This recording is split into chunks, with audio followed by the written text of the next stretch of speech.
Hello, and welcome to the Baroque era Video 4 instrumental music for the Graduate Music History Review MUHL 5300. As with the rest of these videos, remember that you should read the pertinent chapters in your textbook. In fact, chapters 13 through 17 cover the entire period. Additionally, print out your scores for the Baroque Learning module, or at least save them so that you can access them throughout the videos. Additionally, you should ideally open another browser window with the Spotify list for this section so that you can stop the video when you want and go to listen to those pieces and then come back to the video and start it back up again. Now, as was mentioned last video with the sacred music, the concerted style is one of the most important developments in instrumental music of the early Baroque. This is the idea that instruments and voices can come together and form a concerted whole, something that allows both parts, both instruments and voices, to add to the overall sound. We might even call it a sort of gestalt effect. So, this is a new idea for the early Baroque. It's something we did not hear in the Renaissance. So, taking a Renaissance form or genre, the madrigal, we start first in this instrumental concerted style by making the concertato madrigal.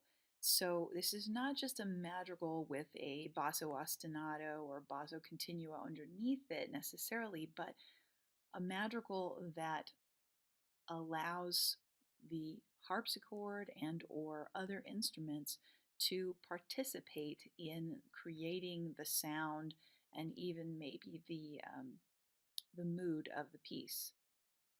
So usually we have a solo voice, a polyphonic chorus, and then of course a basso continuo. As it says here, we have contrasting sonorities. It's working toward this larger dramatic effect. And some examples by Monteverdi in particular include Ti amo mia vita, which is on your listening, and Zeffiro torna. Notice also, quite often there will be a ground bass.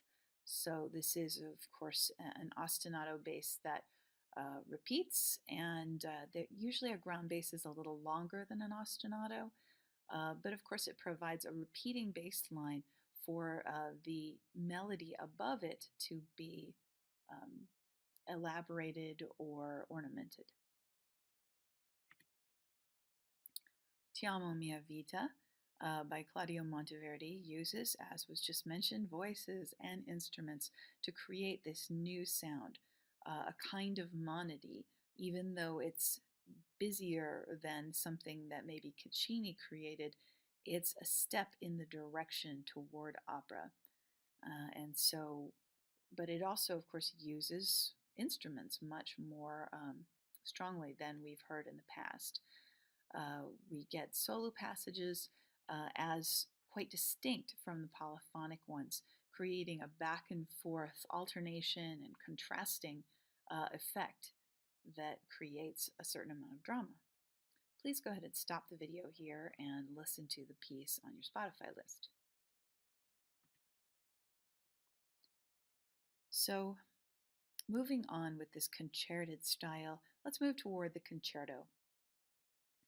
Now, we have this idea of contrasting sections that we're used to now in the concerto form, where we have alternating groups, either a soloist and the larger orchestra, or in the very early concerto with a smaller group and a larger group.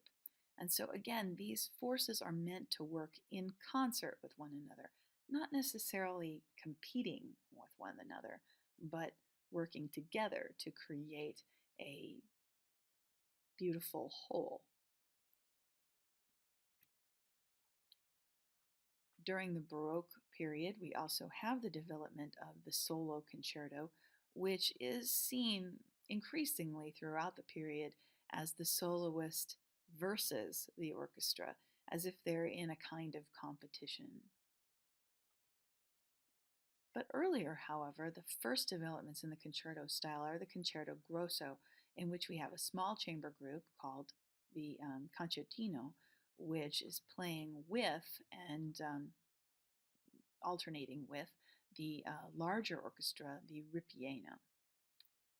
An example is the Concerto Grosso in F major, Opus 6, number 2 by Corelli. So you may go ahead and stop the video here and go and listen to that piece.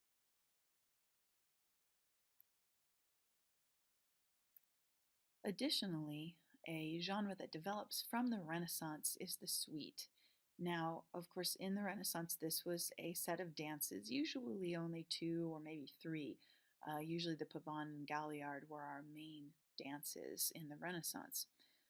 As the Baroque moves forward, however, we get different styles and also different terms for the suite. Sometimes a suite might be called a partita, an ordre, or a lesson. So make sure to not be confused. We have all these different terms. They mean a set of dances or a set of instrumental pieces. Most commonly in the suite of the Baroque period, we get these four dances listed here on this slide: the allemande, the courante, the sarabande, and the gigue. And there's a funny little picture of a woman jigging the night away. The gigue is actually the most physical of the dances with lots of jumps in it. But all of the dances basically allow for this Baroque sense of alternation of affect. These dances differ from one another, not only in mood, but of course in their rhythmic style. And so as you move throughout a suite, you get a strong sense of contrast, which is also contrasted by the dances themselves.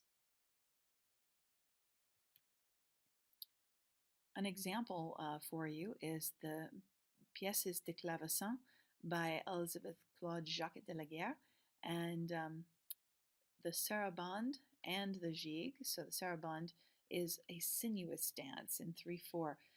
A lot of people at the time thought that it came from Spanish origins. And so we have this piece, and I'm going to click over to the next slide because we also have the gigue by Jacques de la Guerre for you to listen to. So this is very different from the sarabande. Again, a sprightly dance, usually in 6 or 6/8. And these were supposedly originally from Britain. So if you've heard of a jig, then you've heard of the French gigue. So go ahead and stop the video here and listen to those pieces.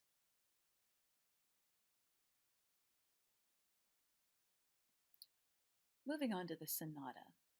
Now, the sonata in the Baroque era is not the same as the sonata in the classical era.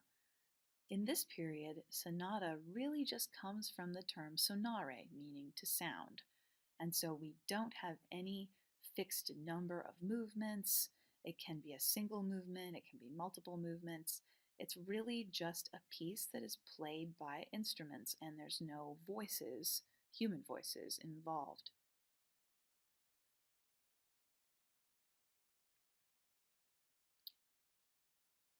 In addition to that description, there are sonatas of the period that have a more set form.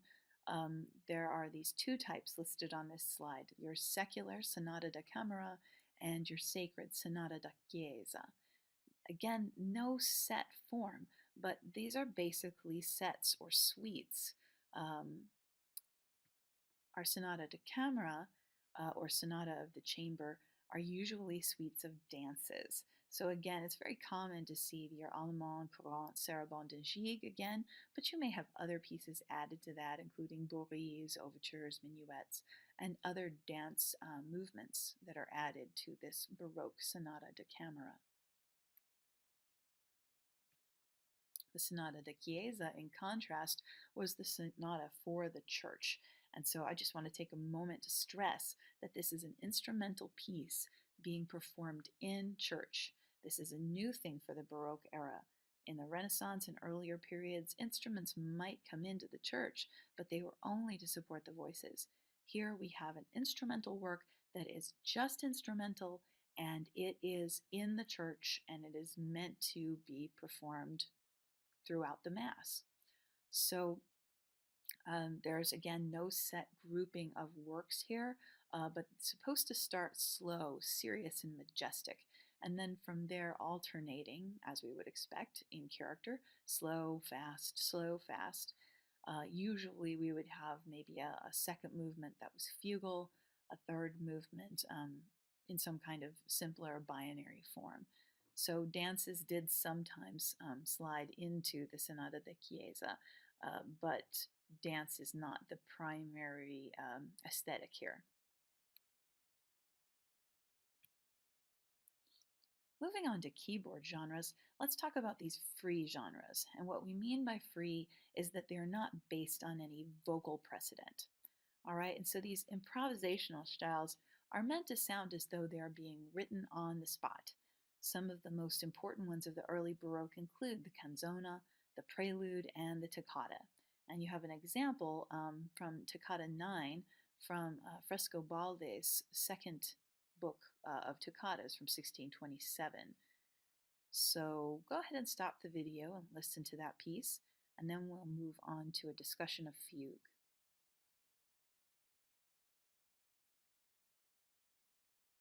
What exactly is fugue? All right, first I'd like to stress that fugue is a technique, not a genre.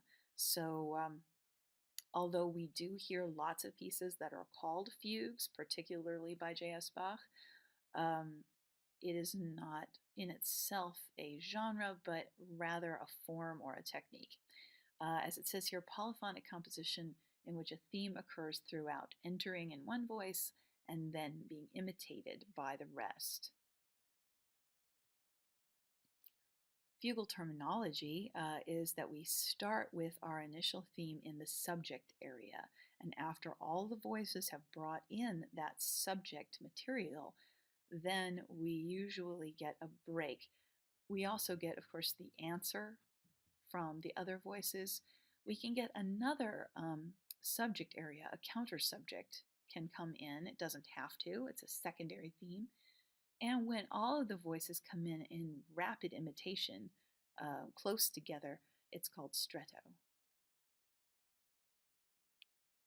All the voices would come in. And so that period in a fugue is called the exposition. So all of the voices are bringing in that first subject matter. And once that is done, we get a free period, a period called the episode, where we don't really hear much of that initial subject. It might be cut up and diced up a little bit into smaller parts, but generally speaking, you're not going to hear a full presentation of that subject matter during an episode.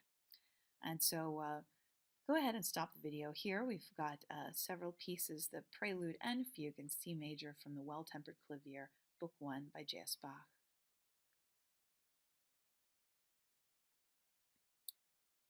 Now, keyboard genres were also in this period based on something, usually based on something vocal, as you see at the beginning there.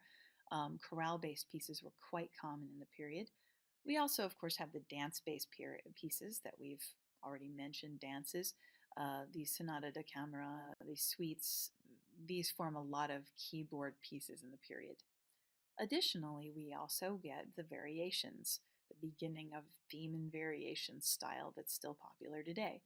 We might get a ground bass, a repeating bass line, and of course, the composer or the person sitting at the keyboard at the moment would improvise over this. And so, some of the important bass lines of the late Renaissance and the early Baroque are written here for you: chaconne, passacaglia, passamezzo, and folia. Know these terms, but just know that they are important repeating bass lines, and we see them throughout the period. The following slides, all the way to the end of this video, are going to cover and basically review some of the more important schmerg points of the Baroque. And so this is a bit of a review, really. For those of you who are not familiar with the term schmerg, It stands for sound, harmony, melody, rhythm, and growth. Now, of course, these aren't the only aspects of a piece that one can discuss or analyze, but they're some of the most important and one of the first steps to really looking at a piece in a scholarly and objective way. So, Baroque sound is usually that we have a fairly uniform timbre, but we also have these strong contrasts that we mentioned before. And this is, of course, because of this idea of affect, affecting the listener, and helping them to feel different emotions. Of course, as has been mentioned, we have this strong emphasis on concertato style, these concerted forces that are coming together, a very new Baroque idea. Use of basso continuo and, in addition, figured bass, the shorthand that allows a person to realize the basso continuo, is a very important indicator of Baroque style. So if you hear a basso continuo in a piece, it is either a Baroque work or it's a work that someone is trying to make sound very Baroque. All right, because we don't usually get a basso continuo in any other period. Additionally, we have a much higher profile, as it says here, for instrumental music. So, again, in contrast to the earlier periods, we now have a sense of instrumental music. Additionally, along with all these different instruments and the stress on the different instruments, we have, as it says here, a boggling variety of tuning systems. So you don't need to understand how all of these work, but it is important to know that during the Baroque, as well as moving between modality and tonality, we're also trying to figure out how to tune all these different instruments and how to make them all sound good together. So just intonation, worked with the fourths and fifths. Mean tone style creates these pure thirds, but that also then messes up the fifths. Equal temperament tries to make all of our octaves sound good in all of our keys. And so equal temperament then basically makes everything slightly off, but it also makes everything sound equally good or bad depending on your ear. Um, of course, during the period, we also have a lot of different pitch standards for A. So, moving from city to city, two different organs would have perhaps a quite different sound for A. Um, and there wasn't any sense of regulating that in the period. Moving on to the harmony portion of our Schmerg, know that in the Baroque period we have this movement away from modality toward tonality. So tonality basically overtakes and replaces modality, and we get our major minor system, or the beginnings of it, in this period. Now, in the Renaissance, harmony was a byproduct of counterpoint, as it says here. But as we move into the Baroque, we start getting functional chordal harmony. And this means that instead of building pieces one line at a time, built upon each other, a cantus firmus down below, and then another voice and a melody up above, now composers are actually thinking almost measure by measure or phrase by phrase in terms of chordal harmonies. And this is something that is then codified in Rameau's Treatise on Harmony of 1722.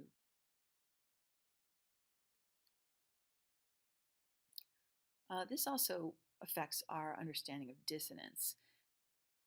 Initially, our understanding of dissonance, the older understanding from the Renaissance, is that it's an intervallic relationship that breaks a rule. All right, but as we move into the Baroque, it becomes a note that doesn't fit into a chord.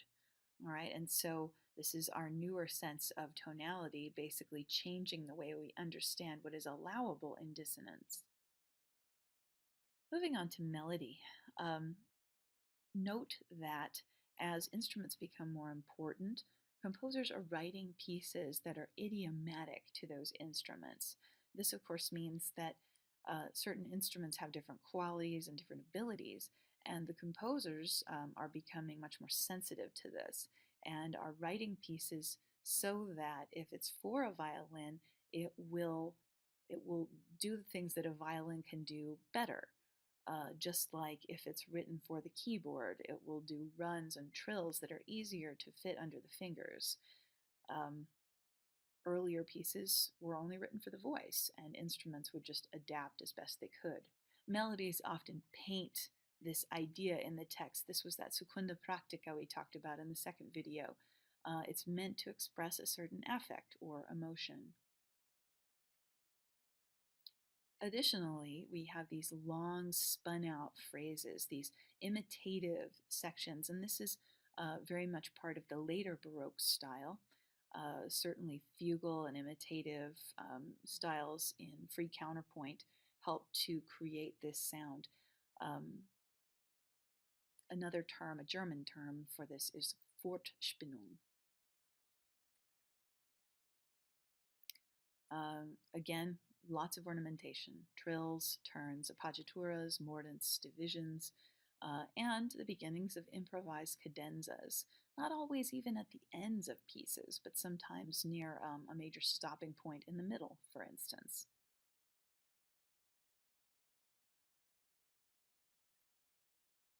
Moving on to rhythm. We have some extremes in the Baroque period. Usually, pieces are either strictly metric or very free, and this is dependent on the genre. So, in the Baroque, we do have a certain sense of experimentation with rhythm, especially the French note inégale, where we allow a amount of um, performance freedom in the production of a work, and then there are other pieces that are just strictly rhythmic. Otherwise, they fall apart like fugues. We do get the beginning of regularly stressed meters in the Baroque period, and in the Renaissance, this was a what was called the tactus. And so this moves us toward the beginning of meter lines. Uh, by the classical period, they're starting to definitely develop. Again, bar lines and scores. This starts in the later Baroque. Early Baroque pieces, you still won't find any bar lines, but by the end of the period, we're starting to see them. They become codified by the classical period. As far as the growth or the form of pieces in the Baroque period, we have improvisatory forms, as we talked about, free form pieces, and this is the beginning of these instrumental genres. So, toccatas, fantasias, preludes, canzonas, they're meant to sound free form as if they're being created on the spot by a virtuoso. Additionally, of course, we have this imitative counterpoint, also a leftover from the Renaissance period, where imitative counterpoint really begins. And so, some of the most important forms that we see this in Ricercar, Capriccio, and of course the fugue.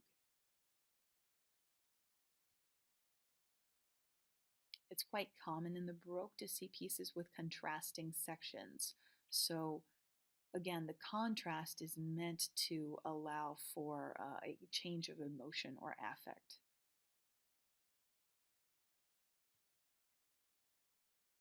Variations are quite common in this period, and so they become a popular sort of genre for composers to work with.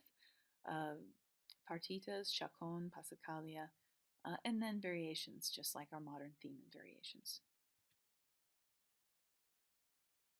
Multiple movements, of course, comprise these dance pieces, and so suites always have multiple movements, usually of contrasting character. Additionally, and with the Secunda Practica, we have text driven structures. Not only our early concerted madrigals, but also, of course, the beginning of opera, secco and accompagnato recitative. These are based primarily on their poetic forms. Additionally, we have the development of the da capo aria, which becomes the staple of Italian opera seria. and it highlights that virtuosity that we talked about very early on in the earliest video of this section, which was one of the things that was valued in musical performance in this period. So the da capo aria presents us an A and then a contrasting B section, and then takes us back to the A and allows the singer to really ornament and embellish that A section to show off his or her virtuosic ability. This brings us to the end of the fourth and final lecture of the Baroque period.